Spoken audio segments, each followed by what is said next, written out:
ये strength of material chapter number 10 है, जो Gupta and Gupta civil engineering का ऑब्जेक्टिव बुक है, उसी का चैप्टर ये है।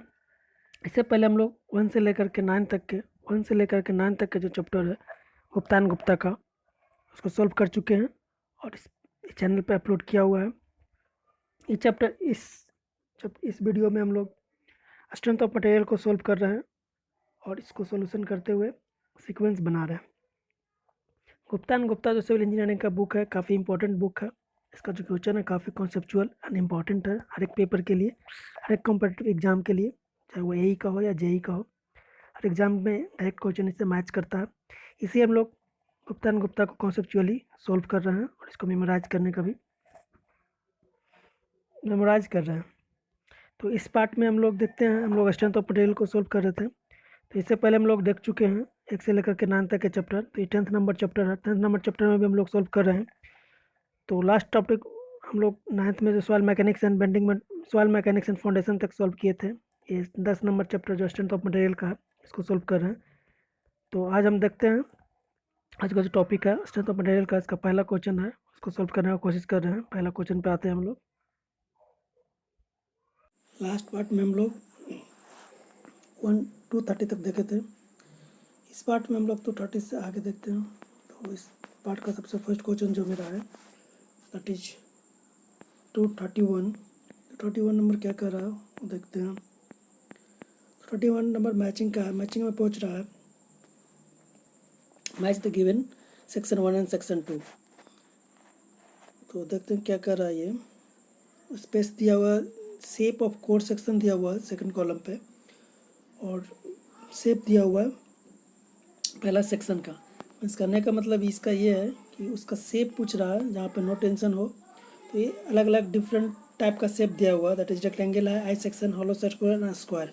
तो इसका बोल रहा है कि जो कोर सेक्शन होता है, या फिर कह सकते हैं कि या कर्न सेक्शन उसको बोलते हैं, जहाँ पे नो टेंशन होता है, और नो टेंशन के लिए जो शेप बनता है वो शेप कैसा बनेगा। तो पहला देखते हैं रेक्टेंगल। तो रेक्टेंगल में जो बनता है वो रोम्बस बनता है। रेक्टेंगल केस में क्या बनता है, तो रेक्टेंगल केस में कैसा बनता है, तो रोम्बस बनता है। रेक्टेंगल केस का जो बनता है वो जो कोर सेक्शन वो रोम्बस बनता है। आई सेक्शन का भी जो बनता है वो रोम्बस बनता है। होलो सर्कुलर सेक्शन का सर्कुलर बनता है, और स्क्वायर का स्क्वायर शेप बनता है। अगर स्क्वायर बीम में रहा तो इसका जो कोर सेक्शन बनेगा वो स्क्वायर ही रहेगा। आई सेक्शन है तो आई सेक्शन का जो बनेगा वो रोम्बस बनेगा। रेक्टेंगल सेक्शन है तो रेक्टेंगल सेक्शन का जो कोर सेक्शन बनेगा वो रोम्बस बनेगा, और सर्कुलर का सर्कुलर बनेगा। होलो सर्कुलर हो या सर्कुलर हो, दोनों का सर्कुलर ही बनता है। होलो सर्कुलर में जो इसेंट्रिसिटी या फिर कर्ण का डाया होता है, कर्ण का डाया बोल सकते हैं इसमें। होलो सर्कुलर सेक्शन में D square plus D square divide by 8d होता है। 8d होता है, मतलब इसेंट्रिसिटी निकाल रहे हैं तो 8d होता है। और अगर हम डायमीटर निकालते हैं तो इसका दोगुना कर देते हैं, that is D square plus D square divide by 4d। ये होता है डायमीटर ऑफ कर्ण सेक्शन या core section for hollow section, hollow circular के लिए। अगर यही आई सेक्शन का अगर रोम्बस निकालते हैं, रोम्बस फॉर्म में है, तो रोम्बस सेक्शन का जो साइड होता है वो b/3 होता है, और एक साइड होता है वो d/3 होता है कोर सेक्शन का, जो कोर पार्ट होता है उसका। और अगर सर्कुलर पार्ट है तो सर्कुलर का भी हम लोग देख, ये स्क्वायर का देखते हैं। स्क्वायर का जो होता है वो b/3 या b/3 इसका साइड होता है, स्क्वायर सेक्शन का जो कोर सेक्शन होता है उसका। अब बचा किसका, तो एक सर्कुलर सेक्शन। तो सर्कुलर सेक्शन का भी हम लोग तो देख ही लिए हैं। वो अगर हॉलो है तो D square plus D square divide by 4d, और अगर सॉलिड है तो इसका dy/4। ये डायमीटर होता है यहाँ से यहाँ तक का, इसको हम डायमीटर ऑफ कोर सेक्शन बोलते हैं, इसको d बोलते हैं। इसी का इसेंट्रिसिटी बोलेंगे तो इसेंट्रिसिटी इसका आधा होता है। मीन सेंटर से लेकर आउटर पोर्शन का जो डिस्टेंस होता है उसको इसेंट्रिसिटी बोलते हैं। इसेंट्रिसिटी डाय का आधा होता है, तो d/8 हो जाएगा इसेंट्रिसिटी फॉर सॉलिड सेक्शन। और हॉलो सेक्शन के लिए कितना हो जाएगा, D square plus D square divide by 8d, इसका आधा। इस तरह से हम लोग देख लिए इस क्वेश्चन का। पहला देखे रेक्टेंगल का रोम्बस, तो 1 का 3 हो गया। बी आई सेक्शन का भी रोम्बस होता है तो 3 होगा। होलो सेक्शन का सर्कुलर होता है, तो सर्कुलर दिया हुआ मेरा 1 में। स्क्वायर सेक्शन का क्या होता है, स्क्वायर का स्क्वायर होता है, तो स्क्वायर का मेरा 5 में दिया हुआ है, तो 5 3 3 1 5। ऑप्शन देखते हैं 3 3 1 5, 3 3 1 5 मेरा बी में दिया। इस तरह से इसका बी आंसर हो जाएगा। नेक्स्ट क्वेश्चन देखते हैं क्या कर रहा है। नेक्स्ट क्वेश्चन मेरा देखते हैं क्या है। 232 नंबर, कॉलम दिया हुआ ABCD 2/1 2/2 of the rectangle section carries a load P at Z having the coordinate x/y। कह रहा है कि एक कॉलम दिया हुआ जिसका साइज दिया हुआ 2/1 and 2/2 of the rectangular section, rectangle section दिया हुआ रेक्टेंगुलर शेप का है, तो उसमें एक लोड लग रहा है, कितना P लग रहा है, एक लोड P लग रहा है, कहाँ पे लग रहा है, एट सेक्शन Z पे। फिगर में देखते हैं क्या दिया हुआ है फिगर में। ये मेरा फिगर दिया हुआ है, ये पॉइंट मेरा Z है, Z पे एक पॉइंट P लग रहा है। तो पूछ क्या रहा है इसमें वो देखते हैं। पूछ रहा है if the compressive stress are taken as positive, compressive stress को पॉजिटिव टेक करते हैं, एंड एरिया 2/1 एंड 2/2 4/2 इसका एरिया हो जाएगा, and the moment of inertia about x axis and y axis, x axis के अबाउट जो मोमेंट ऑफ इनर्शिया है वो आई एक्स कह रहा है, और बाई एक्सिस के अबाउट जो मोमेंट ऑफ इनर्शिया है उसको आई बाई कह रहा है। Then the stress at the corner D पे स्ट्रेस पूछ रहा है कितना होगा। तो सिंपल हम लोग इस तरह का जो प्रॉब्लम है कंबाइंड स्ट्रेस का जो होता है, कंबाइंड स्ट्रेस या इसेंट्रिसिटी पे कोई इसेंट्रिक पॉइंट पे अगर कोई लोड लगता है तो उस फॉर्म में जो स्ट्रेस बनता है कैसे निकालते हैं। इसका सिंपल तरीका क्या होता है, दोनों का जो है एक्स एक्सिस के अबाउट एंड बाई एक्सिस के अबाउट हम स्ट्रेस डायग्राम बना लेते हैं। कॉम्प्रेसिव को पॉजिटिव लेते हुए बोल रहा है, तो कॉम्प्रेसिव को हम लोग भी पॉजिटिव ऐसे भी लेते हैं। तो कॉम्प्रेसिव अगर इस पॉइंट पे लग रहा है, जिस पॉइंट पे लोड लगता है उस साइड को हम पॉजिटिव या कॉम्प्रेसिव बोलते हैं। ये कॉम्प्रेसिव हो गया तो अपोजिट इसका टेंसाइल हो जाएगा। इसी तरह से अगर हम बाई एक्सिस के अबाउट हम अगर स्ट्रेस लोड डायग्राम बनावें तो इसका जो डायग्राम बनेगा वो इस तरह से हो जाएगा। ये एक्सिस से क्रॉस कर रहा है, ये भी मेरा एक्सिस से क्रॉस कर रहा है, ठीक है। तो ये कॉम्प्रेसिव यहाँ पे तो कॉम्प्रेसिव हो जाएगा, ये होगा मेरा टेंसाइल। तो अब क्या होगा यहाँ पे लोड स्ट्रेस जो पूछ रहा है किस पॉइंट पे, डी पॉइंट पे पूछ रहा था। तो डी पॉइंट पे मेरा स्ट्रेस पूछ रहा है, तो देख रहे हैं कि एक्सेस एक्सिस के अबाउट क्या हो रहा है, तो निगेटिव हो रहा है। एक्सेस एक्सिस के अबाउट निगेटिव करने का मतलब टेंसाइल हो रहा है। एक्सेस ये पॉइंट पे पूछ रहा है, तो इस पॉइंट पे स्ट्रेस अगर इधर से देखें तो निगेटिव, इधर से देखें तो निगेटिव। तो कह सकते हैं कि जो इसेंट्रिक लोड की वजह से जो स्ट्रेस लगेगा उस पर दोनों टेंसाइल नेचर का होगा, और हम लोग टेंसाइल को निगेटिव मान रहे हैं। तो यहाँ पर दोनों स्ट्रेस जो होगा निगेटिव होगा, और डायरेक्ट स्ट्रेस जो होता है P/A होता है। मीन्स P मेरा लोड हो गया और A मेरा एरिया हो गया, ये डायरेक्ट स्ट्रेस हो गया। और बाकी जो इसेंट्रिक स्ट्रेस हुआ तो दोनों जो टेंसाइल नेचर का लग रहा है डी पॉइंट पे पूछ रहा था, डी पे दोनों मेरा टेंसाइल है, तो टेंसाइल के लिए minus negative minus sign indicate करेंगे। तो ऑप्शन देखते हैं इसका। तो सबसे पहले देखते हैं 4 ऑप्शन दिया हुआ है, 4 ऑप्शन में क्या दिया हुआ है, P/A तो सब में होगा, ठीक है। और बाकी जो 2 स्ट्रेस था इसेंट्रिक की वजह से, जो इसेंट्रिक पॉइंट पे जो लग रहा था उसके वजह से जो स्ट्रेस लगेगा वो माइनस था, मीन्स टेंसाइल था। तो टेंसाइल मेरा एक इसमें दिया हुआ, इसमें दिया हुआ, ये दोनों टेंसाइल है, ये दोनों तो पहले कट गया, कॉम्प्रेसिव होगा नहीं। इस तरह से मेरा ऑप्शन या तो बी होगा या तो फिर डी होगा।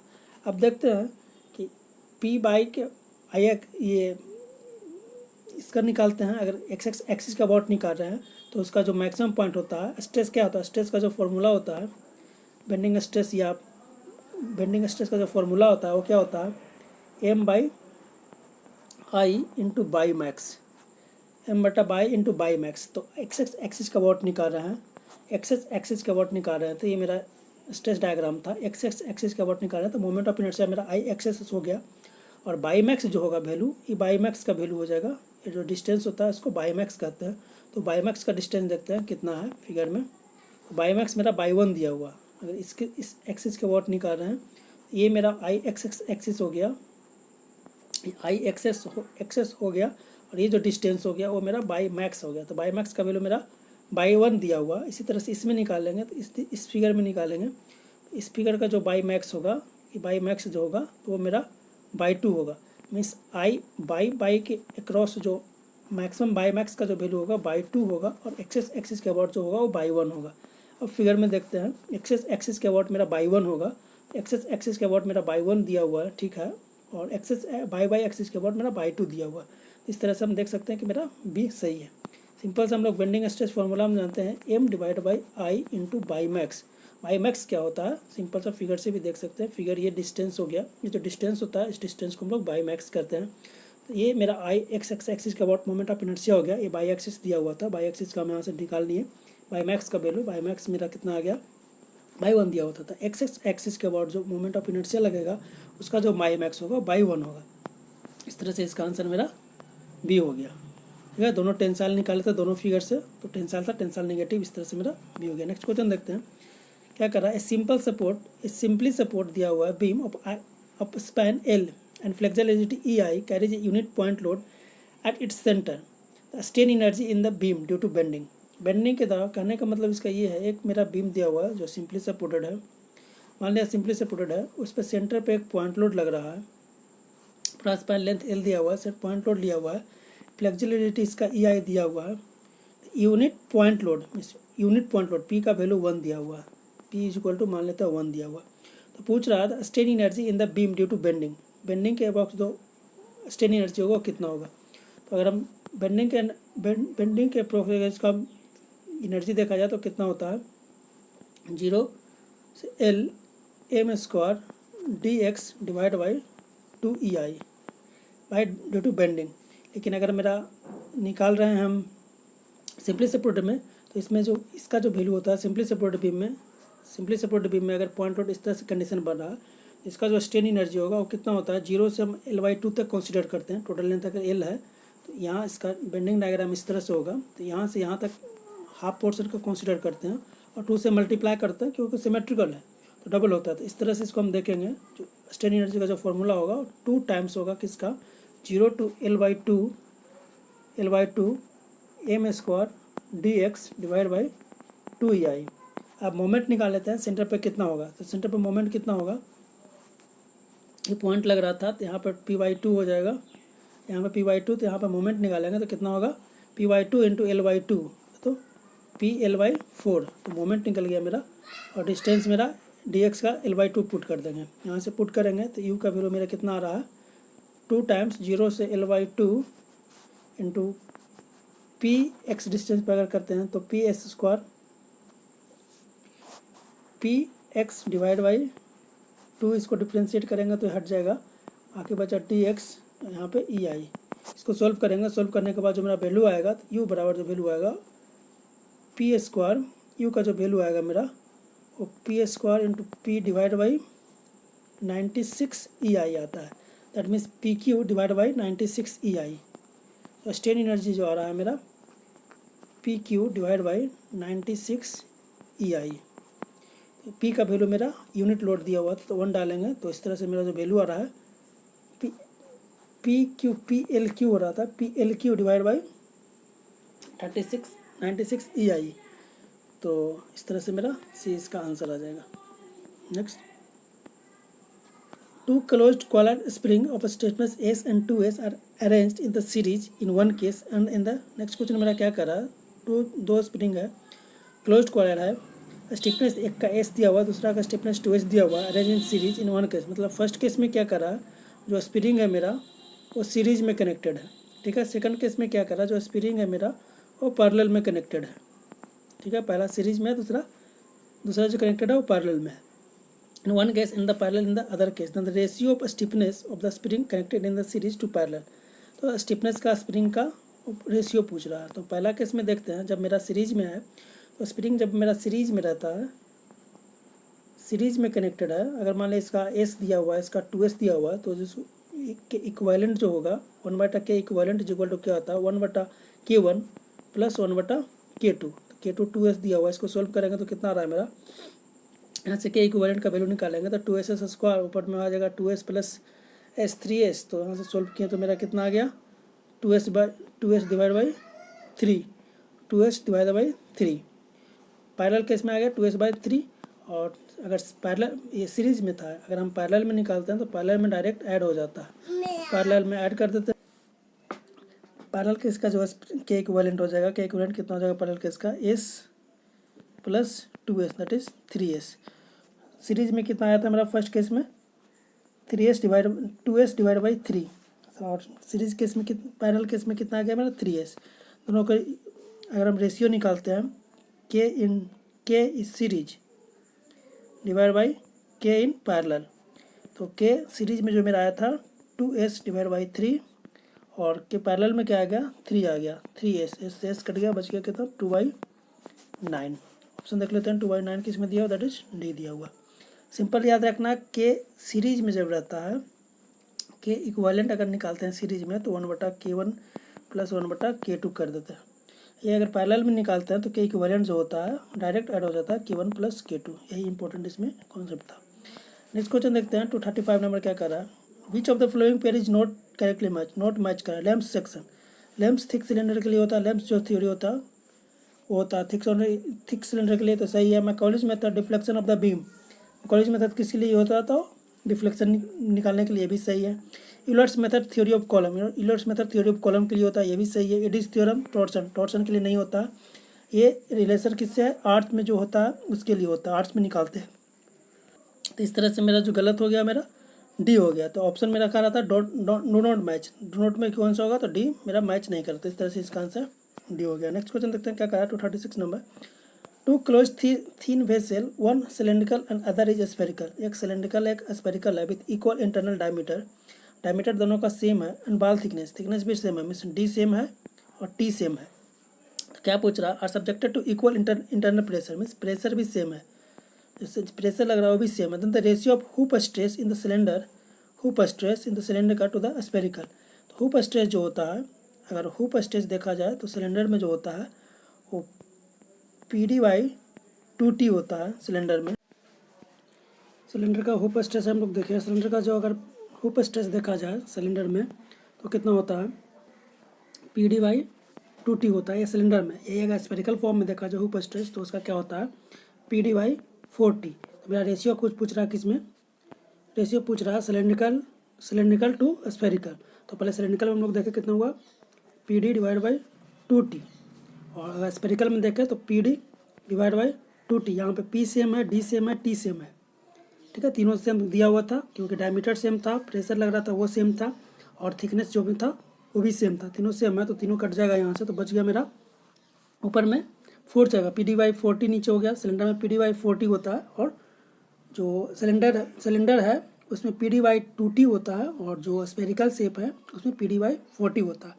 तो मेरा ऑप्शन जो बच गया, रेशियो अगर देखा जाए हुप स्ट्रेस का, P in cylindrical hoop stress into P in, ये सिलेंड्रिकल का हो गया, ये स्फेरिकल हो गया। दोनों का रेशियो देखा जाए तो 1/2 हो जाएगा, 1/4 हो जाएगा। इसको और सोल्व करेंगे तो 4/2 हो जाएगा। 4/2 के इसको सोल्व करेंगे तो 1/2 डिवाइड बाई 1/4, इसको सोल्व करेंगे तो कितना गया 2। मीन्स अगर हुप स्ट्रेस देखा जाए सिलेंड्रिकल में to the hoop stress in spherical shape, दोनों का जो रेशियो कितना आ गया मेरा, तो 2 आ गया। इस तरह से आंसर इसका कितना हो गया, इसका आंसर मेरा 2, that is B. Next question देखते हैं क्या कर रहा है। A round steel bar of overall length 40 centimetre consist of 2 equal portion 20 centimetre each having diameter 10 centimetre and 8 centimetre respectively. If rod is subjected to a tensile load 10 ton then the elongation will be. Simple से इसका अगर हम समझने का कोशिश कर रहे हैं तो क्वेश्चन मेरा कह रहा है कि एक मेरा लेंथ दिया हुआ है, इसको 2 पार्ट में बांटा हुआ है। तो पहला पार्ट जो है उसका डायमीटर कुछ अलग है सेकंड पार्ट से, बट जो लेंथ है दोनों का सेम है, ठीक है। अगर 11 टोटल लेंथ मानते हैं तो 20 सेंटीमीटर टोटल लेंथ है। टोटल लेंथ इस पर एक इलोंगेशन लग रहा है कितना, 10 टन का। तो इसमें लेंथ देखा जाए कितना दिया हुआ है, टोटल लेंथ जो दिया हुआ है मेरा 40 सेंटीमीटर। तो मान लिया 40 सेंटीमीटर का लेंथ है, एंड 2 इक्वल पार्ट मीन्स एगो जो होगा 20 सेंटीमीटर का होगा और दूसरा भी 20 सेंटीमीटर, ये 20 हो गया, ये 20 हो गया। और क्या बोल रहा है, having diameter 10 centimetre and 8 centimetre. मान ली एक पार्ट है उसका डायमीटर 10 सेंटीमीटर दिया हुआ है और एक पार्ट है उसका डायमीटर 8 सेंटीमीटर दिया हुआ है। तो पूछ रहा है इसमें इलोंगेशन कितना पूछ रहा है। अगर 10 टन का हम लोड लगा देता हूँ, दोनों साइड इलोंगेशन होगा इसका। अगर 10 टन का हम इसमें टेंसाइल लोड लगा रहे हैं तो स्ट्रेस इस पर इलोंगेशन कितना होगा वो पूछ रहा है। तो अगर छोटा फिगर में इसको देखा जाए इस तरह से है, इधर एक लोड लग रहा है कितना 10 टन का, मान लेते हैं एल है, ये भी एल है। एल बराबर कितना दिया हुआ है 20 दिया हुआ, मान ले दोनों एल है। तो ये डायमीटर D1 या D2।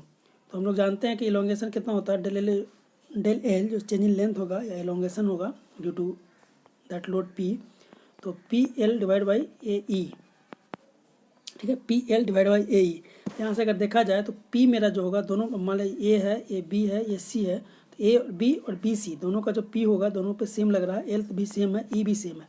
तो वैरी क्या कर रहा है, सिर्फ एरिया वैरी कर रहा है। तो हम कह सकते हैं कि जो चेंज इन लेंथ होगा इन्वर्सली प्रोपोर्शनल होगा किसका, एरिया का। एरिया को हम लोग क्या लिख सकते हैं, π/4 D²। तो इसको और सिंपल फॉर्म में लिखने के लिए हम क्या कर सकते हैं कि चेंज इन लेंथ जो मेरा होगा, चेंज इन लेंथ जो होगा मेरा change in length is equal to 4PL divide by pi 1/d1 square. d1 कितना था 8 सेंटीमीटर मान लेते हैं, तो 8 का square plus 1/d2 square. d2 कितना है तो 10 स्क्वायर। ये हो गया मेरा आंसर। लेकिन आंसर इस फॉर्म में नहीं दिया हुआ। 10 इसको 10 मान लेते हैं अगर, और ई का वैल्यू ऐसे यहाँ पर ई छूट गया, PL/A होता है। ई का वैल्यू मेरा दिया हुआ 2 इंटू इतना। सबका डाटा पुट करेंगे। डाटा पुट करने के बाद जो वैल्यू आ रहा है मेरा, पी का वैल्यू दिया हुआ 10 टन, एल का वैल्यू दिया हुआ 20 सेंटीमीटर, पाई का मान जानते हैं 3.14, और ई का वैल्यू दिया हुआ 2 × 10⁻6 kg पर सेंटीमीटर स्क्वायर। सबका वैल्यू पुट करेंगे इसमें, तो जो मेरा चेंज इन लेंथ आ रहा है वो कितना आ रहा है मेरा, सोल्व करने के बाद 1/10 पाई इंटू 1/25 प्लस 1/16। इस तरह से ऑप्शन मेरा ये आ गया। सिंपल इसमें फार्मूला लगाना था, change in length is equal to क्या होता है PL/A। इसी फार्मूला पे बनाना है बस, और इसमें कुछ नहीं है। नेक्स्ट क्वेश्चन देखते हैं क्या कर रहा है। एक कॉपर ऑफ 25 सेंटीमीटर लेंथ, एक कॉपर बार दिया हुआ है, इसमें 25 सेंटीमीटर लेंथ है। इस fixed mean the support at its ends. Ends जो है उसका फिक्स है, मीन्स कॉपर बार है, दोनों एंड्स का फिक्स है। Support can yield total by, मतलब जो सपोर्ट है वो यील्ड कर रहा है कितना, यील्डिंग जो सपोर्ट में हो रहा है वो हो रहा है कितना 0.1 सेंटीमीटर, 0.01 सेंटीमीटर यील्ड कर रहा है। If the temperature of the bar is rise, temperature भी राइज कर रहा है, then the stress induced in the bar, stress कितना होगा इसमें, अल्फा सी दिया हुआ, means coefficient of thermal expansion दिया हुआ है, और इलास्टिसिटी या यंग्स मॉडुलस दिया हुआ है। अल्फा सी दिया हुआ और इसी का दिया हुआ है।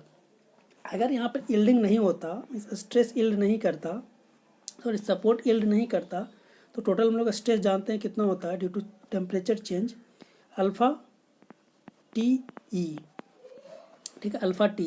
ये टोटल स्ट्रेस डेवलप होता है ड्यू टू टेम्परेचर चेंज की वजह से, ठीक है, किसी बार में। बट यहाँ पे सपोर्ट भी यील्ड कर रहा है, तो हम लोग जानते हैं कि टोटल लेंथ अगर मान लिया जाए ये बार है, अगर लिनियरली इसको फिक्स कर दिया जाए तो जो इलोंगेशन होगा, चेंज इन लेंथ ओवरऑल जो होगा वो 0 होगा, ओवरऑल लेंथ 0 होगा।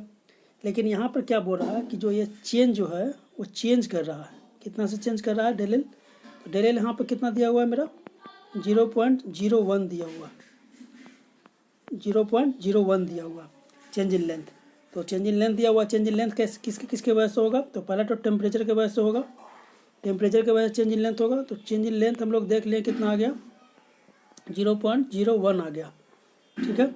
चेंज इन लेंथ कितना होगा इसमें टोटल अगर देखा जाए, तो एक तो होगा टेम्परेचर की वजह से एल अल्फ़ा डेल टी, ठीक है, और एक होगा स्ट्रेस की वजह से। तो स्ट्रेस अगर देखा जाए, अगर चेंज इन लेंथ हम अगर टोटल मान लेते हैं del L is equal to 0.01, तो चेंज इन कितना हो जाएगा alpha L alpha del T minus, इसमें स्ट्रेस के वजह से होगा तो अल्फ़ा, या स्ट्रेस इसको सिग्मा मान लेते हैं, इसमें स्ट्रेस डेवलप हुआ L by strain, L by E हो गया। Total change in length in a bar, अगर ये बार है मेरा, इसमें टोटल चेंज इन लेंथ जो होगा वो इतना होगा। ए बराबर कितना देगा मेरा 0.01 का। तो इसमें हम लोग एल का वैल्यू पुट करेंगे, अल्फ़ा का वैल्यू पुट करेंगे, डेल टी का वैल्यू पुट करेंगे।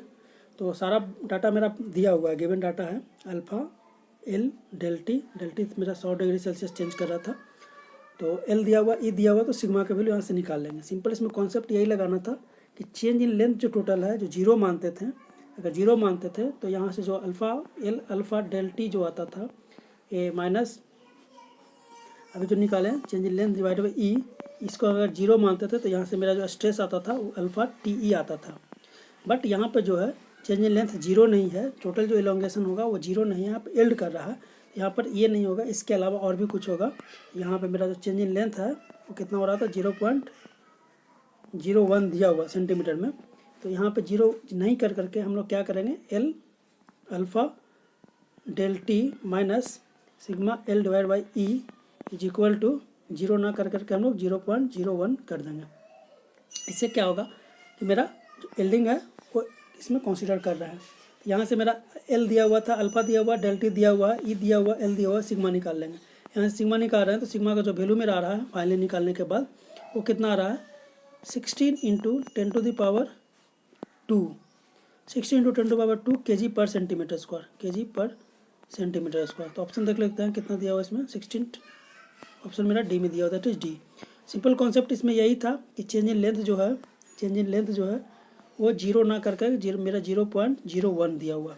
चेंज इन लेंथ कितना होगा, टेम्परेचर के वजह से होगा तो एल अल्फ़ा डेल टी, और एक स्ट्रेस के वजह से इसमें डेवलप होगा स्ट्रेस, तो उसके वजह से चेंज इन लेंथ जो होगा या स्ट्रेन कहें तो एक नॉर्मली लोड के वजह से जो इसमें स्ट्रेस डेवलप होगा या स्ट्रेन डेवलप होगा लोड के वजह से, वो कितना होगा एल सिग्मा डिवाइड बाई ई। ये टोटल जो हो गया वो 0.01 के बराबर कर देता है।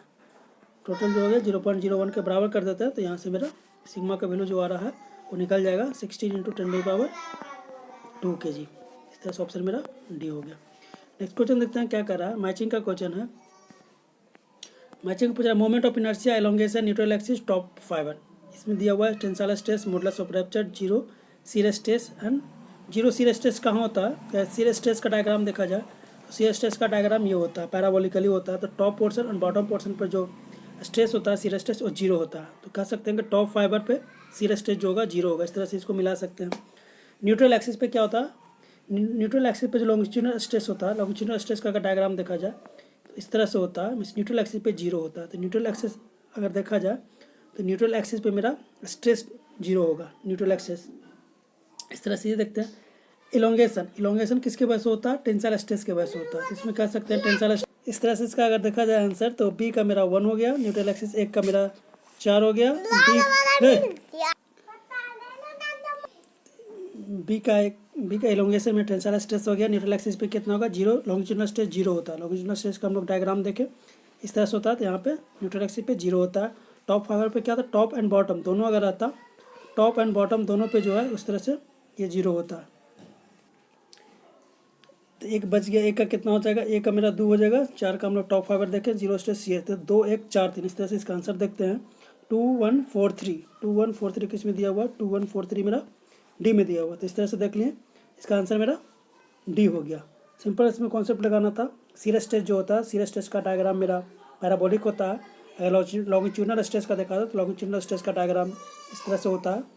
लॉन्गिट्यूडनल स्ट्रेस का डायग्राम इसका न्यूट्रल एक्सिस पे जो होता है लॉन्गिट्यूडनल स्ट्रेस जीरो होता है, और टॉप एंड बॉटम फाइबर पर दोनों पे शियर स्ट्रेस का वैल्यू जीरो होता है। तो इस तरह से जो मेरा इसका करेक्ट आंसर हो गया वो डी हो गया। क्वेश्चन मेरा है दैट इज 240 नंबर क्वेश्चन क्या कर रहा है वो देखते हैं। According to distortion energy theory, distortion energy theory के द्वारा जो फेल्यूर का जो फॉर्मूला होता है, theory failure will not occur when, तो फेल्यूर कब अकर होगा। या कहने का मतलब है कि डिस्टॉर्शन थ्योरी, यहाँ पर थ्योरी ऑफ फेल्यूर में 6 थ्योरम दिया हुआ।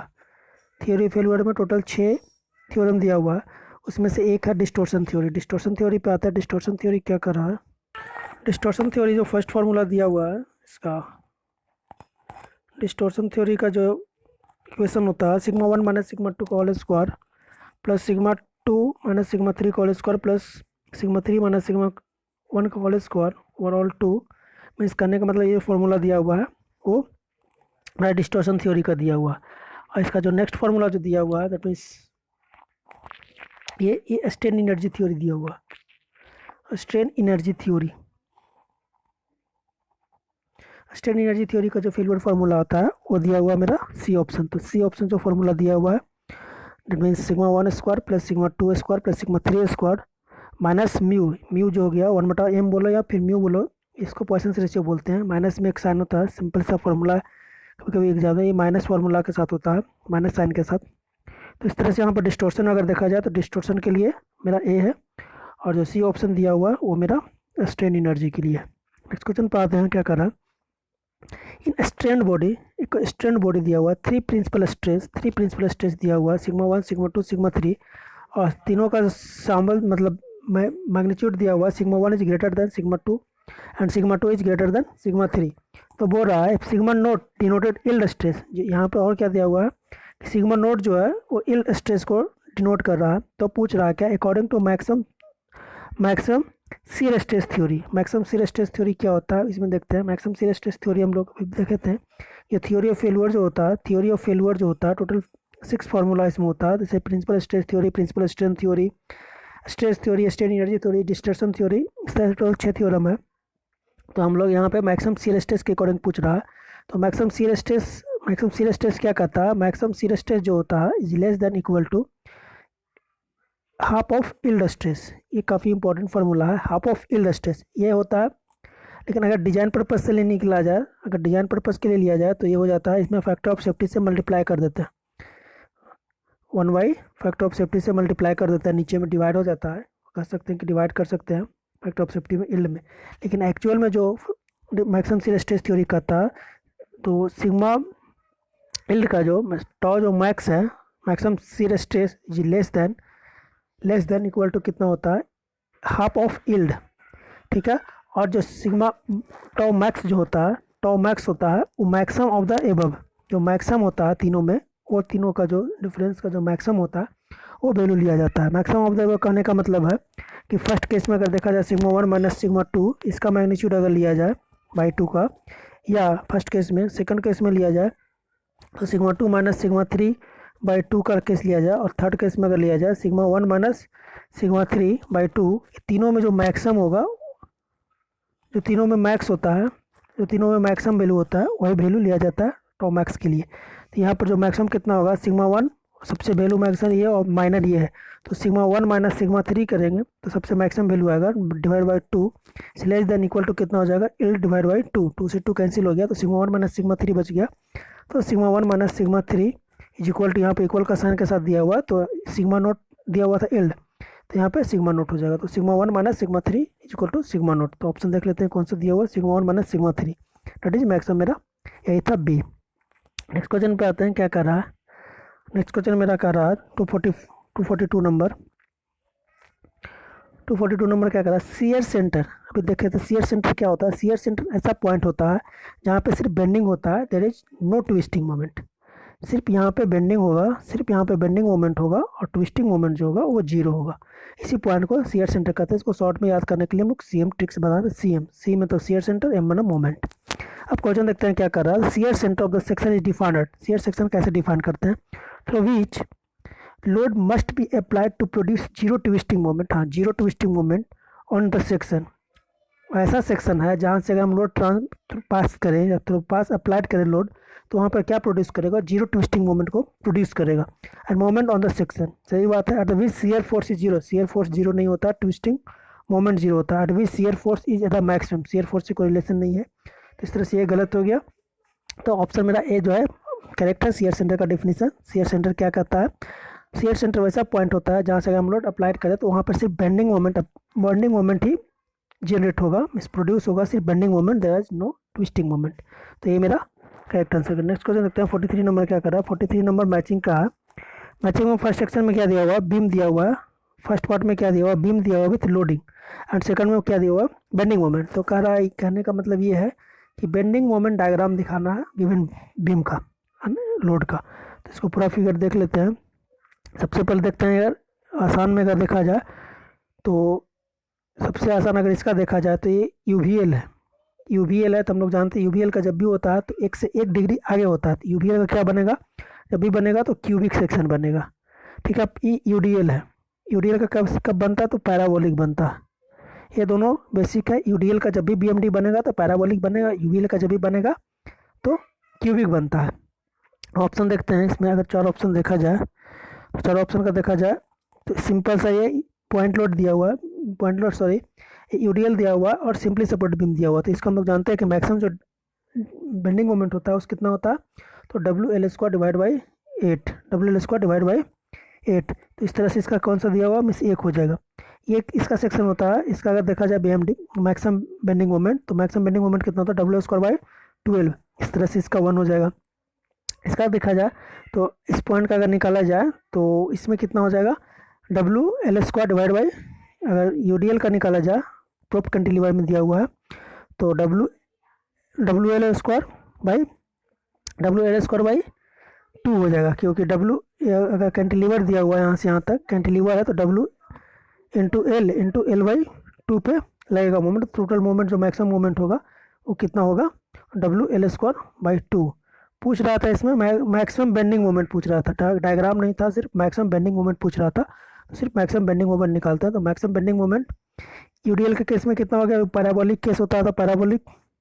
अगर इसका डायग्राम देखा जाए तो इस तरह से बनेगा, इसका डायग्राम देखा जाए तो भी इस तरह से बनेगा, बट यहाँ पर जो मैक्सिमम होगा ये क्यूबिक होगा और ये पैराबोलिक होगा।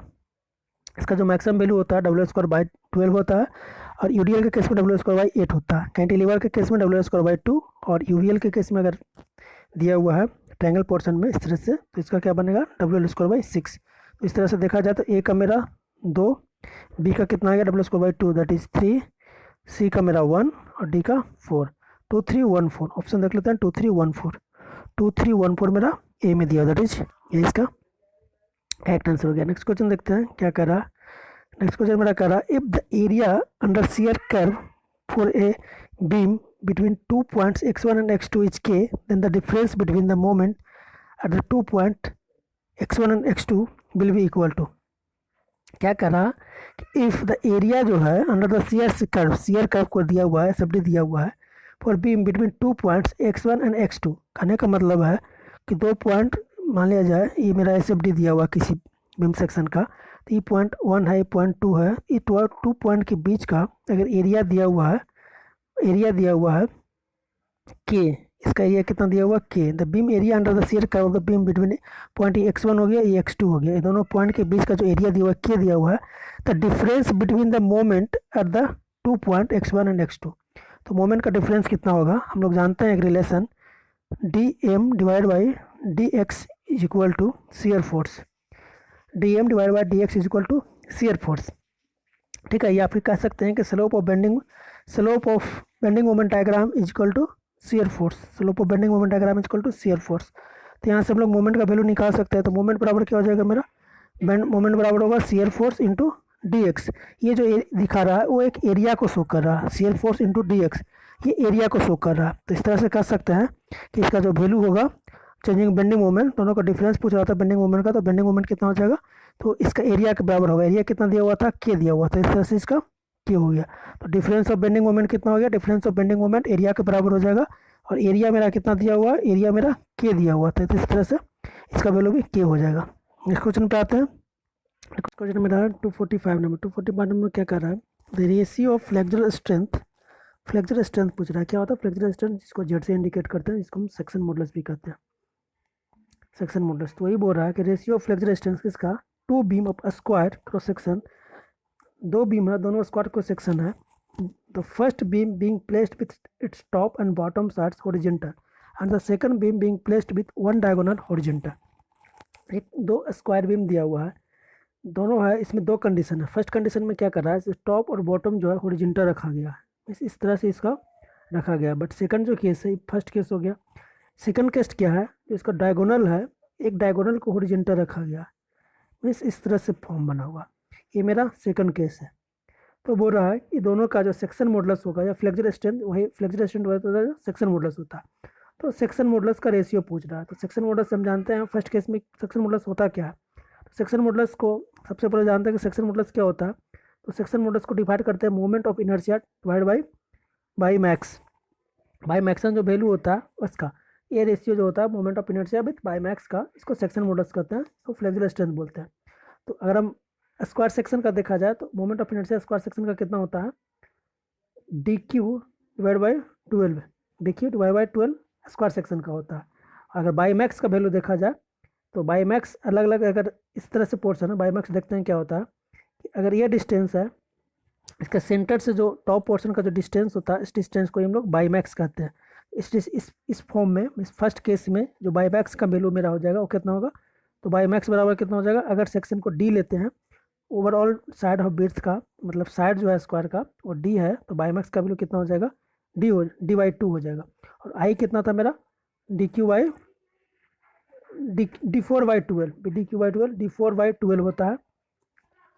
तो यहाँ से अगर निकालेंगे तो जेड का वैल्यू कितना निकलेगा, जेड बराबर अभी देखिए आई डिवाइड बाई मैक्स, तो dq/12 एंड d/2, यहाँ से निकालेंगे तो d² बाई डी है तो dq/6 हो जाएगा। मीन्स अगर जेड का देखें फर्स्ट केस में तो d4/12 इंटू बाई मैक्स का वैल्यू कितना आता है, d/2, यहाँ से ये कट गया तो 6, इसे कट गया 3, तो बच गया dq/6। तो फर्स्ट केस में dq/6 आ गया। अब सेकंड केस में मोमेंट ऑफ इनर्शिया तो सेम रहेगा, बट इसमें बाई मैक्स का वैल्यू चेंज होगा। अगर डायगोनल करते हैं तो बाई मैक्स का जो वैल्यू होगा, ये जो डिस्टेंस है, ये डिस्टेंस हो या ये डिस्टेंस हो, दोनों बराबर ही होता है, बट फिगर यहाँ पे है तो बाई मैक्स ये हो जाएगा सेकंड केस में। तो बाई मैक्स का वैल्यू यहाँ पर कितना हो जाएगा, तो बाई मैक्स का वैल्यू यहाँ पर देखा जाए इसका डायगोनल जो होता है, अगर ये मेरा डी है तो टोटल डायगोनल कितना हो जाएगा, √2d हो जाएगा। जब टोटल डायगोनल √2d है तो ये हाफ डायगोनल है, तो हाफ कितना होगा, √2d/2। इसको और क्या लिख सकते हैं, तो बाई मैक्स बराबर कितना हो जाएगा, d/√2, d/√2। तो यहाँ से अगर हम सेक्शन मॉडुलस निकालें तो जेड बराबर कितना हो जाएगा, मोमेंट ऑफ इनर्शिया हो गया d4/12, और बाई मैक्स का वैल्यू कितना हो गया, d/√2। इसमें 2 से ऊपर से मल्टीप्लाई करें तो यहाँ आ जाएगा 2 से 2 6 ऊपर से डी।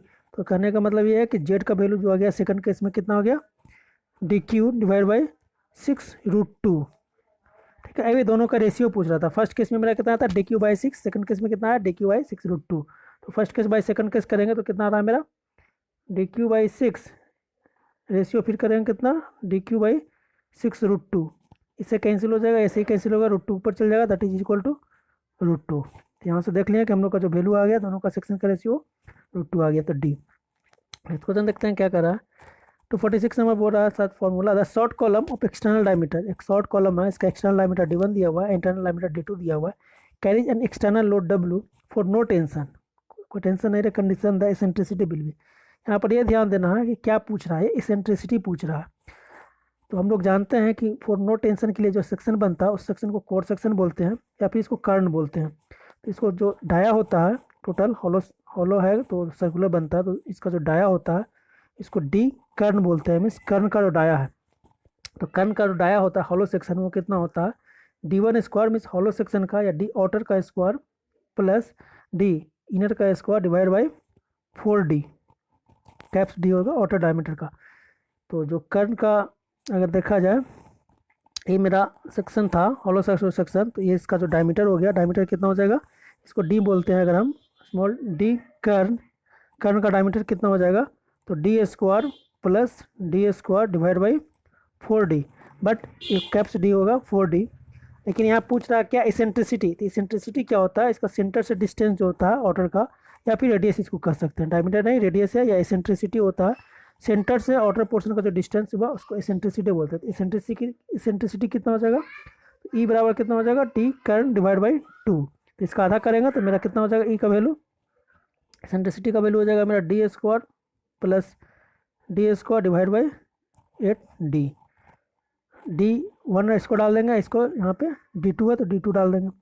तो ऑप्शन देख लेते हैं, यहाँ पे क्या दिया हुआ है, d1² plus d2² divide by 8d1। नीचे पर ध्यान देना है, नीचे d1 होगा क्योंकि आउटर डायमीटर बाय d1 दिया हुआ था, तो आउटर डायमीटर d1 हो जाएगा।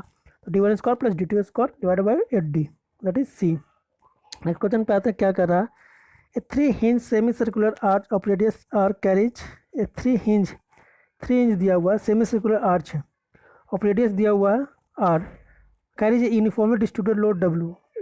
एक सेमी सर्कुलर लोड है, सेमी सर्कुलर हिंज है, ठीक है, आर्च है, इस पर 3 hinge है, 3 hinge आर्क है, इस पर एक यूडियल डाला हुआ है, मीन्स इस पर यूडियल लग रहा है, लोड w दिया हुआ है, पर run over the whole span the horizontal thrust. इस पर हॉरिजेंटल थ्रस्ट कितना लगेगा वो पूछ रहा है। हॉरिजेंटल थ्रस्ट का हम लोग जानते हैं, अगर सेम पैराबोलिक रहता तो WL² डिवाइड बाई 8h होता। अगर यहीं पे पैराबोलिक रहता, ये पैराबोलिक रहता, तो पैराबोलिक में क्या हो जाता है, पैराबोलिक में हो जाता है WL² डिवाइड बाई 8h, ये हॉरिजेंटल थ्रस्ट। बट यहाँ पे सेमी सर्कुलर है, पॉइंट पे सेमी सर्कुलर। तो सेमी सर्कुलर में देखते हैं क्या होता है, सेमी सर्कुलर आर्क दिया हुआ है, तो सेमी सर्कुलर है तो इसका रेडियस r है, ये भी r हो जाएगा, ये भी r हो जाएगा। तो यहाँ पर यूडियल डाला हुआ है तो यहाँ पे कितना हो जाएगा, WL या W into 2r, total length अगर L दिया हुआ तो टोटल लेंथ कितना हो जाएगा, r प्लस r 2r, तो W into 2r total weight हो गया। इसका आधा करेंगे तो WR/2 इधर लगेगा, WR/2 इधर लगेगा। अगर इसका हॉरिजेंटल थ्रस्ट निकाला जाए तो H बराबर हो जाएगा WR/2। यहाँ से कह सकते हैं कि अगर सेमी सर्कुलर आर्क दिया हुआ है उसमें यूडियल लग रहा है W का, तो जो टोटल जो इस पर हॉरिजेंटल थ्रस्ट लगेगा वो कितना लगेगा, WR divide by 2, that is B.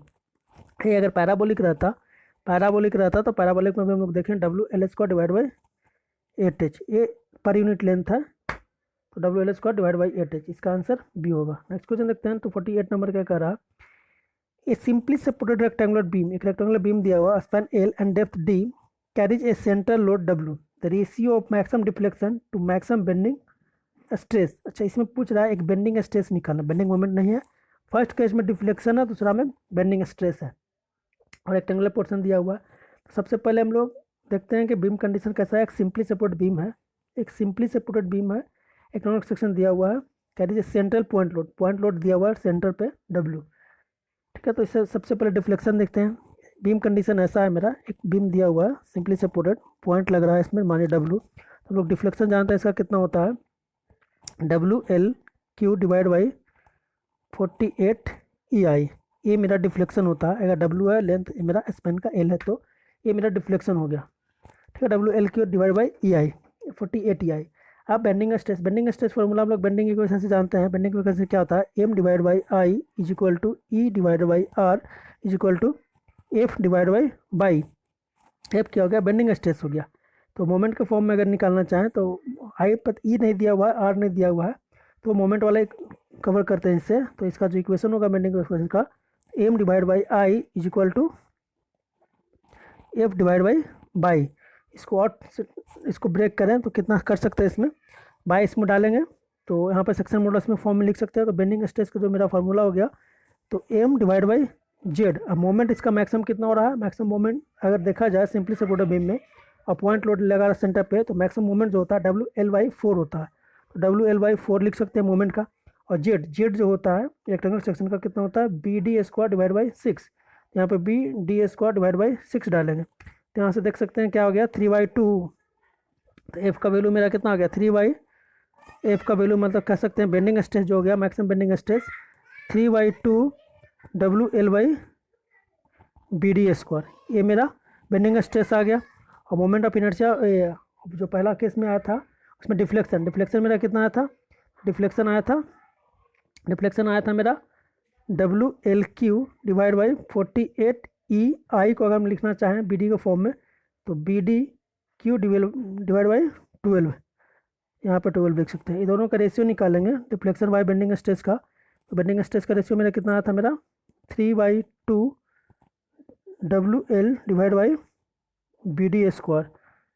ठीक है, ये दोनों को सोल्व करेंगे। सोल्व करने के बाद जो मेरा वैल्यू आ रहा है, इसको कितना आ रहा है, नीचे में 6ED आ रहा है। तो L² divide by 6ED, L² divide by 6ED आ रहा है दोनों का ratio, that is a. Simple दोनों फॉर्मूला लगाना था, फॉर्मूला लगा के निकाल देना था। नेक्स्ट क्वेश्चन देखते हैं। कंसीडर द फॉलोइंग स्टेटमेंट दे रहा है regarding the beam of uniform cross section simply supported at its ends जो है simply supported and carries A concentrated load at the one of its third point. किसी एक point पे, किसी third point पे एक लोड लग रहा है, तो पूछ रहा है इस केस में स्टेटमेंट देख रहा है क्या कर रहा है। स्टेटमेंट पहले था it's deflection under the load will be maximum. तो किसी मान लीजिए एक बीम दिया हुआ है सिंपली सपोर्टेड है और किसी भी अननोन पॉइंट पे, कोई डिफिनिट पॉइंट नहीं है, किसी भी पॉइंट पे एक पॉइंट लोड लग रहा है, तो पूछ रहा है कि डिफ्लेक्शन जो होगा वो मैक्सिमम होगा अंडर द लोड। नहीं, ऐसा नहीं। अगर इस केस में रहता तो डिफ्लेक्शन जो होता है मैक्सिमम, तो ये सेंटर और लोड के बीच का जो पॉइंट होता है, मान लीजिए सेंटर पॉइंट है, ये लोड लग रहा है, तो मैक्सिमम डिफ्लेक्शन जो होता है इस पॉइंट पे होता है। जैसे अगर किसी अननोन या सेंटर को छोड़कर कहीं दूसरी जगह पे अगर हम पॉइंट लोड एक्ट करवाते हैं बीम में, सिंपली सपोर्टेड में, तो जो मैक्सिमम डिफ्लेक्शन होता है वो कहाँ पे होता है, सेंटर और इस पॉइंट के बीच का जो पोर्शन होता है उस पॉइंट पे मैक्सिमम डिफ्लेक्शन होता है। तो ये मेरा गलत है। The bending moment under the load will be maximum. हाँ, ये हो सकता है क्योंकि जिस पॉइंट पर, अगर इसका बेंडिंग मोमेंट डायग्राम देखा जाए तो इस तरह से बनेगा। जिस पॉइंट पे लोड लगता है उस पॉइंट पे बेंडिंग मोमेंट जो होता है वो मैक्सिमम होता है। तो बेंडिंग मोमेंट डायग्राम उस पॉइंट पे मैक्सिमम होगा जिस पॉइंट पे मेरा पॉइंट लोड एक्ट कर रहा है। ठीक है, तो ये मेरा सही हो गया। The deflection at the mid point of the span will be maximum. Deflection at the mid point, ये मिड पॉइंट बोल रहा है, बीम का जो मिड पॉइंट हो गया, मान लीजिए यहाँ पर लोड लग रहा है तो ये पॉइंट पे बोल रहा है कि मैक्सिमम होगा। नहीं, सेंटर पे मैक्सिमम नहीं होता है, जब भी मैक्सिमम होता है, अभी हम बताएं कि मैक्सिमम जब भी होगा तो पॉइंट लोड और सेंटर के बीच में जिस पॉइंट पे लग रहा है और सेंटर जो स्पैन का है उस सेंटर पे जो होगा उस पॉइंट पे मैक्सिमम होता है। जो कि ये बोल रहा है मिड पॉइंट पे, तो ये भी गलत है, मिड पॉइंट पे नहीं होगा, ये दोनों बीच में होगा। सेंटर और पॉइंट लोड के बीच के जो पॉइंट होगा उस पर लगेगा मैक्सिमम, तो ये भी गलत हो गया। नेक्स्ट क्या करा, the slope at the nearest support will be maximum. Slope जो होगा, स्लोप ऐसा नहीं है कि स्लोप उस पर मैक्सिमम होगा, उस पर मिनिमम, तो ये भी सही नहीं है। तो इस तरह से मेरा सिर्फ बी जो है, अच्छा ये हो सकता है, एक मिनट, स्लोप जो होगा नियरेस्ट, अगर ये तो पहला गलत हो गया डिफ्लेक्शन वाला, डिफ्लेक्शन तो होगा नहीं, डिफ्लेक्शन बता दिए। ये मेरा सही हो गया और मिड पॉइंट में नहीं होगा। और स्लोप देखते हैं, स्लोप के लिए देख लेते हैं। अगर मेरा डिफ्लेक्शन शेप ये है, ये मेरा बीम है, पॉइंट लोड लग रहा है, तो इसका डिफ्लेक्शन शेप अगर देखा जाए इस तरह से बनेगा।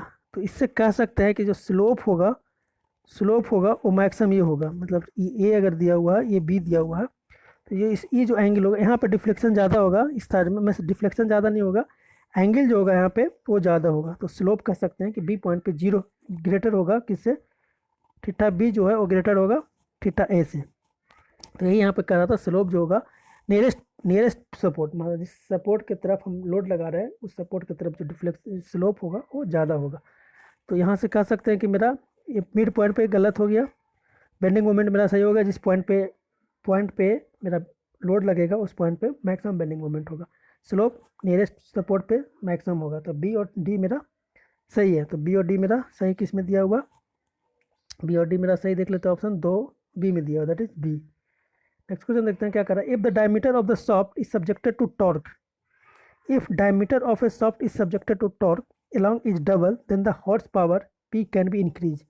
तो हॉर्स पावर पूछ रहा है, डायमीटर अगर इंक्रीज करा है, सॉफ्ट सब्जेक्टेड टू टॉर्क, अगर किसी डायमीटर मतलब एक सॉफ्ट दिया हुआ है उसका डायमीटर का एक और इफ द डायमीटर, अच्छा एक मान लिया सॉफ्ट दिया हुआ है, सॉफ्ट पे एक टॉर्क लग रहा है, ठीक है, टी लग रहा है टॉर्क। तो बोल रहा है कि अगर डायमीटर जो इसका है, ये जो डी दिया हुआ है, डी को अगर डबल कर दिया जाए तो पावर पर क्या इफेक्ट पड़ेगा, वो पूछ रहा है, हॉर्स पावर पर। तो हम लोग जानते हैं पावर का फॉर्मूला क्या होता है, 2π/NT/60, 2π/NT/60, ठीक है। अब टॉर्क इसमें लग रहा था, टॉर्क और पावर में एक टॉर्क और डायमीटर में क्या रिलेशन है वो देखते हैं। तो टॉर्क जो होता है, टॉर्क में अगर देखा जाए और डायमीटर में क्या रिलेशन है, तो हम लोग जानते हैं टॉम शियर स्ट्रेस जो मैक्सिमम होता है वो कितना होता है, 16T/πdq। तो यहाँ से कह सकते हैं कि जो टॉर्क होता है डायरेक्टली प्रोपोर्शनल होता है डी क्यू का। तो हम लोग क्या देखें, जो टॉर्क है वो डायरेक्टली प्रोपोर्शनल है डी क्यू का, क्यूब रूट ऑफ डायमीटर का। और पावर जो होता है वो कितना होता है, 2π/NT/60। तो अगर हम प्रोपोर्शनल, इसको कांस्टेंट है पूरा टर्म, तो यहाँ से देखा जाए तो पावर जो हो गया प्रोपोर्शनल हो गया किसका, डी क्यू का। तो अगर डायमीटर को हम डबल कर रहे हैं तो मेरा जो पावर होगा वो कितना होगा, 8 टाइम्स इंक्रीज करेगा, दैट इज बी।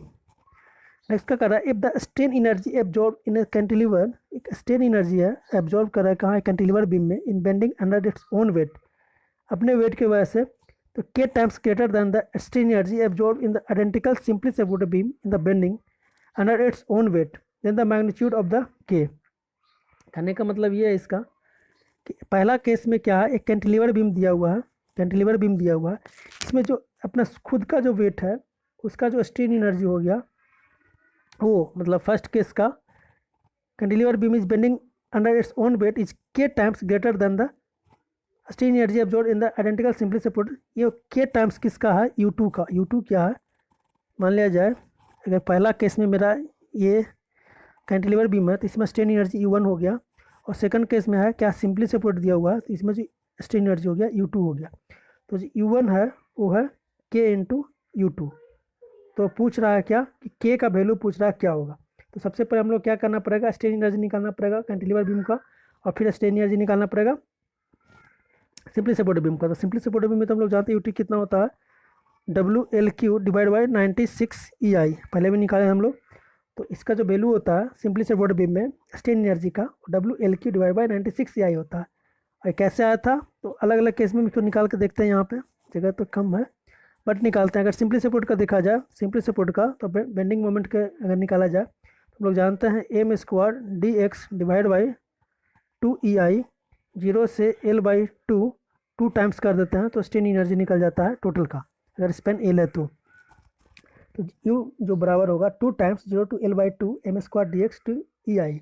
इसको सॉल्व करेंगे, सॉल्व करने के बाद जो आएगा इसका वैल्यू वो कितना रहा, अगर इसका W मान लेते हैं तो अभी जो बोले 96 जो होता था WL/96EI वो पॉइंट लोड के केस में हो रहा था, बट यहाँ पे सेल्फ बेट है तो सेल्फ बेट को मान सकते हैं कि UDL होता है। UDL के केस में जो इसका वैल्यू होगा, तो M का वैल्यू कितना हो जाएगा, इसमें M का वैल्यू इसमें निकालते हैं मोमेंट, तो WL/2 अपर से लगेगा, यहाँ पे जगह कम बच रहा है, मान लिया जा अगर इस पोर्शन पे इसका वैल्यू अगर UDL लग रहा है तो कितना हो जाएगा WL/2, इधर से हो जाएगा WL/2। अगर x डिस्टेंस पर मोमेंट निकालते हैं तो यहाँ से क्या हो जाएगा WL/2 into x minus WX²/2, ये मोमेंट हो गया x डिस्टेंस पे।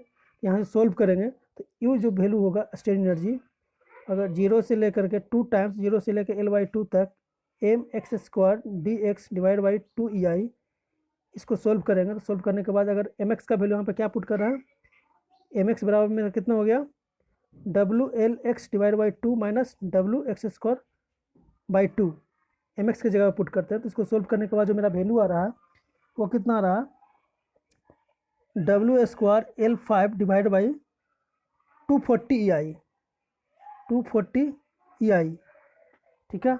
अगर सिंपली से अगर इस तरह से देख लिया जाए, UDL लगा हुआ है तो इस पर जो स्ट्रेन एनर्जी होगा वो कितना हो रहा है मेरा W² divide by 240 EI।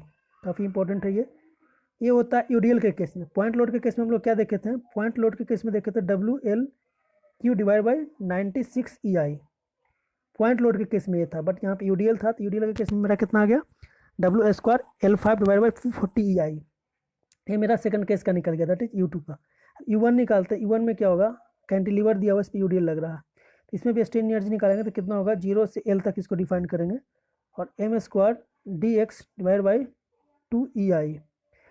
mx का वैल्यू इसमें कितना होगा, mx बराबर कितना हो जाएगा तो W इंटू x²/2, mx की जगह पर WX²/2 डालेंगे तो U का वैल्यू इसको सोल्व करेंगे तो U का वैल्यू जो आ रहा है कैंटिलीवर में वो देखते हैं सोल्व करने के बाद कितना आ रहा है, तो W² डिवाइड बाई 40 EI आ रहा है, W² डिवाइड बाई 40 EI आ रहा है, ठीक है। तो अब हम लोग ये हो गया U1 में, मतलब कैंटिलीवर बीम में UDL डाला हुआ, तो यहाँ पे आ गया 40, वहाँ पे आया था 240, ये दोनों का रेशियो निकालते हैं। तो फर्स्ट केस में हम लोग देखे थे U1 is equal to K times U2 था, तो पूछ रहा था K का वैल्यू, U1 मेरा कैंटिलीवर में था, कैंटिलीवर में कितना आ गया W² divide by 40 EI equal to K times कितना हो गया U2 कितना था मेरा W² divide by 240 EI, K का वैल्यू कितना आ जाएगा, यहाँ से 240 ऊपर चल जाएगा, तो K बराबर मेरा कितना आ गया 240 डिवाइड बाई 40, कट गया, कितना बच गया 6, यहाँ से K का वैल्यू मेरा 6 आ गया, दैट इज सी। सिंपल कुछ नहीं था, इसमें बस स्ट्रेन एनर्जी निकालना था। स्ट्रेन एनर्जी क्या होता है, सिंपल फार्मूला होता है स्ट्रेन एनर्जी का। स्ट्रेन एनर्जी का फार्मूला क्या होता है, स्ट्रेन एनर्जी का मोमेंट के फॉर्म में देखा जाए तो 0 से L डिफाइन करेंगे, m² dx divide by 2EI। यहाँ पे सेल्फ बेड का दिया हुआ था, सेल्फ बेड की वजह से था स्ट्रेन एनर्जी, तो सेल्फ बेड हमेशा UDL के फॉर्म में होता है, यूनिफॉर्मली डिस्ट्रीब्यूटेड होता है पूरा स्पैन पे, इसलिए इसको UDL हम इमेजिन करके बनाते हैं। इस तो दोनों के केस में निकालिए। कैंटिलीवर बीम के केस में कितना आया था मेरा, कैंटिलीवर बीम के केस में आ गया था WL5 divide by 40 EI cantilever beam के केस में, और UDL ये सिंपली सपोर्टेड बीम में आया था W² डिवाइड बाई 240 EI। दोनों को रेशियो निकालेंगे और रेशियो निकालने के बाद मेरा 6K का वैल्यू आ गया। नेक्स्ट क्वेश्चन देखते हैं क्या करा। A thin cylinder shell of internal diameter D, एक थिन सिलेंडर सेल जिसका इंटरनल डायमीटर दिया हुआ, इंटरनल दिया हुआ D एंड थिकनेस दिया हुआ T is subjected to internal pressure P, the change in diameter. Change in diameter पूछ रहा है कितना होगा, तो चेंज इन डायमीटर करने का मतलब क्या हो गया कि अगर हम वॉल्यूमेट्रिक स्ट्रेन निकाल दिया जाए, change in volume divide by volume, इससे निकाल सकते हैं, या फिर दूसरा फॉर्म से निकालते हैं चेंज इन वॉल्यूम, या चेंज इन डायमीटर पूछ रहा है तो चेंज इन डायमीटर निकाल लें तो इससे। तो अगर हम म्यू क्या दिया हुआ था, T थिकनेस दिया हुआ है, तो हुप स्ट्रेस निकालते हैं। सबसे पहले अगर एक हुप स्ट्रेस लग रहा है, एक होता है लॉन्गिट्यूडनल स्ट्रेस, तो हुप स्ट्रेस कितना होता है हम लोग जानते हैं PD/2T, और लॉन्गिट्यूडनल स्ट्रेस सिलेंडर में थिन सिलेंडर है, थिक में PD/40 होता है, बट यहाँ पे थिन है तो थिन में PD/2T होता है, और लॉन्गिट्यूडनल कितना होता है PD/40, ठीक है। तो हम लोग निकालते हैं स्ट्रेन, तो अगर हुप स्ट्रेस मतलब अगर लीनियर फॉर्म में निकाला जाए तो ये हो जाएगा डायरेक्ट में माइनस हो जाएगा, अगर स्ट्रेन निकाल रहे हैं वॉल्यूमेट्रिक स्ट्रेन तो EV हो जाएगा, और ये हो जाएगा यहाँ पे डेल लॉन्गिट्यूडनल, फिर माइनस में और करेंगे, दो फॉर्म होगा लॉन्गिट्यूडनल में, तो mu into L into E, ये हो गया अब इसको क्या निकालते हैं, चेंज इन डायमीटर अगर निकाला जाए मतलब, तो इसको हम स्ट्रेन निकाल लेते हैं इस फॉर्म में। इसको सोल्व करेंगे, एक ही डायरेक्शन में होगा। अगर थिन सिलेंडर है तो एक लॉन्गिट्यूडनली होगा, एक सर्कमफ्रेंशियली होगा। तो लॉन्गिट्यूडनली का माइनस कर देंगे तो इसमें हो जाएगा। तो यहाँ अगर सोल्व करेंगे तो जो चेंजिंग डायमीटर आ जाएगा वो कितना हो जाएगा, हुप स्ट्रेस कितना था, P D by 2t, P D by 2t। Hoop stress मेरा पी डी बाई 2t हो गया। लॉन्गिट्यूडनल स्ट्रेस में म्यू लग रहा था, वो अगर हम इसको एक्स्ट्रा एक्सेल में या लॉन्गिट्यूडनली कन्वर्ट करें तो उसमें पॉइसंस रेशियो मल्टीप्लाई कर देते हैं स्ट्रेन निकालने के फॉर्म में। तो यहाँ से निकालेंगे तो कितना आ जाएगा, ये mu into P D by 4t। इसको कॉमन ले रहे हैं इसमें से, कितना, पी डी बाई 4t। तो यहाँ पर कितना बच गया, 2 माइनस म्यू। ये हो गया मेरा change in diameter is given by. तो चेंज इन डायमीटर यहाँ पे होगा डेल डी बाई डी, या डी से डी कट गया, फिर डेल डी जो होगा चेंज इन वॉल्यूम इसमें आ गया। तो इससे निकाल लिया तो पी डी बाई 40 आ गया। तो पी डी यहाँ पर जो चेंज इन डायमीटर आया, मेरा जो फॉर्मूला आ रहा है, change in diameter divide by original diameter is equal to कितना आ गया, P D square divide by 4t, bracket में मेरा कितना है 2 माइनस म्यू। ये डी ऊपर मल्टीप्लाई करेंगे, पी डी स्क्वायर नहीं, पी डी था, पी डी बाई 40 होता। तो इस तरह से मेरा ये इसका करेक्ट आंसर लग रहा है कि ए होगा इसका, दैट इज ए इसका करेक्ट आंसर है। नेक्स्ट क्वेश्चन देखते हैं क्या। नेक्स्ट क्वेश्चन मेरा मैचिंग का है। मैचिंग में क्या पूछ रहा है, फिक्स्ड बीम दिया हुआ है, फिक्स्ड बीम दिया हुआ है, वेरियस लोडिंग दिया हुआ है और मोमेंट पूछ रहा है ए पे। तो मोमेंट पूछ रहा है फिक्स्ड बीम में, सिंपल से इसका फॉर्मूला ये था, अगर पॉइंट लोड है तो कितना होता है यहाँ पे, डब्ल्यू एल बाई 8 होता है। यहाँ पे हॉगिंग होता है, यहाँ पे सैगिंग होता है। अगर यूडीएल दिया होता तो कितना होता है, W L square divide by 12 होता है। तो ऑप्शन देख लेते हैं, मिलाने का कोशिश करते हैं। P D by W L by 8, यहाँ पर दिख रहा है W L by 8, that is इसका 4 हो जाएगा। ये यूडीएल दिया हुआ है फिक्स्ड बीम में तो डब्ल्यू एल स्क्वायर बाई 12 होता है, डब्ल्यू एल स्क्वायर बाई 12, लेकिन डब्ल्यू दिया हुआ टोटल, डब्ल्यू एल बाई 12 कह सकते हैं, दैट इज इसका 3 हो जाएगा। तो बचा अब यूडीएल, यूवीएल दिया हुआ है, यूवीएल के केस में कितना हो जाएगा, यूवीएल के केस में होता है डब्ल्यू एल डिवाइड बाई, जहाँ पे लोड ज़्यादा लग रहा है वहाँ पे ज़्यादा होता है तो डब्ल्यू एल बाई 20, और जहाँ पे कम है उसमें कम होता है तो W L by 30, W L by 30। But option तो इसमें मैच नहीं कर रहा है। नेक्स्ट जो यूवीएल होता है, यूवीएल का कितना है, 5/48 होता है, 5/48। तो इसका हो जाएगा मेरा 1, इसका हो जाएगा 4, इसका हो जाएगा 3, तो ये बच गया 2। तो इसको एज्यूम कर लेते हैं 2 का। तो यहाँ पर इसका हो जाएगा 4321, ऑप्शन देखते हैं 4321, 4321, 4321 सी में दिया हुआ है। सिंपल सा फॉर्मूला था, इसमें फॉर्मूला याद रखना है। अगर पॉइंट लोड दिया हुआ है तो पॉइंट लोड में कितना होता है मेरा, डब्ल्यू एल बाई 8 होता है। यहीं पे अगर मेरा यूडीएल दिया हुआ है तो यूडीएल के केस में कितना होता है, डब्ल्यू एल बाई 12 होता है, डब्ल्यू एल स्क्वायर होता है ये। अगर डब्ल्यू इसका दिया हुआ तो W L square divide by 8, W per unit metre दिया हुआ है तो डब्ल्यू एल स्क्वायर बाई 12 होता है। नेक्स्ट क्वेश्चन देखते हैं क्या कर रहा है। Consider the following statement, a simply separated beam is subjected to, a simply separate beam दिया हुआ है, a simply separate beam is subjected to couple somewhere in the span. एक सिंपली सेपरेट बीम है, सिंपली सेपरेट बीम दिया हुआ है, कहीं पे भी सिंपली सेपरेट बीम है, इसमें कहीं पर एक मोमेंट दिया हुआ है एम।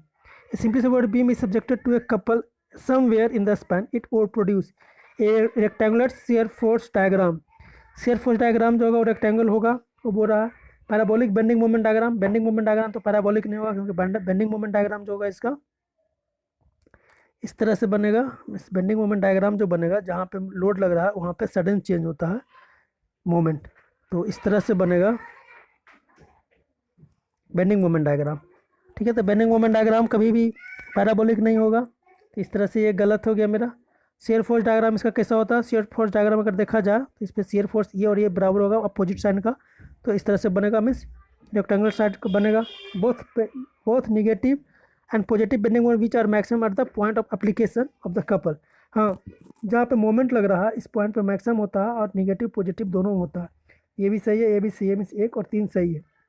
बेंडिंग मोमेंट पैराबोलिक नहीं होगा, ये ट्रायंगल शेप का होता है। तो 1 और 3 मेरा ऑप्शन देख लेते हैं, 1 और 3 मेरा डी में दिया हुआ, दैट इज डी सही है। नेक्स्ट क्वेश्चन देखते हैं क्या करा, क्या बोल रहा है, ए rectangular timber beam is cut out the cylindrical log of diameter D the depth of the longest segment. तो पहले भी आया था। मान लीजिए ये मेरा एक सिलेंड्रिकल पोर्शन है, इससे एक रेक्टेंगुलर पोर्शन कट कर रहा है, तो पूछ रहा है कि डेप्थ कितना होगा। मान लीजिए इसका डायमीटर दिया हुआ कितना, सिलेंडर का डी, और इसका अगर हम डेप्थ डी मानते हैं, बी मानते हैं रेक्टेंगुलर पोर्शन का, तो इसका जो डायमीटर होगा सिलेंडर का, वो इसका इसको जो डायमीटर होगा, diameter of cylinder is equal to the diameter of, या ये जो डायगोनल हो गया, डायगोनल ऑफ रेक्टेंगल, रेक्टेंगल का जो डायगोनल होगा दैट इज डी, वो कितना के बराबर होगा, ये मान लीजिए डी है, ये बी है, ये डायमीटर के बराबर होगा सिलेंडर का, तभी तो मैक्सिमम होगा। नहीं है, मैक्सिमम होने के लिए इसका डायमीटर का डायगोनल बराबर होना चाहिए। तो यहाँ से कह सकते हैं कि D square is equal to B square plus D square. क्योंकि ऐसा मेरा फॉर्म बना था। तो भाई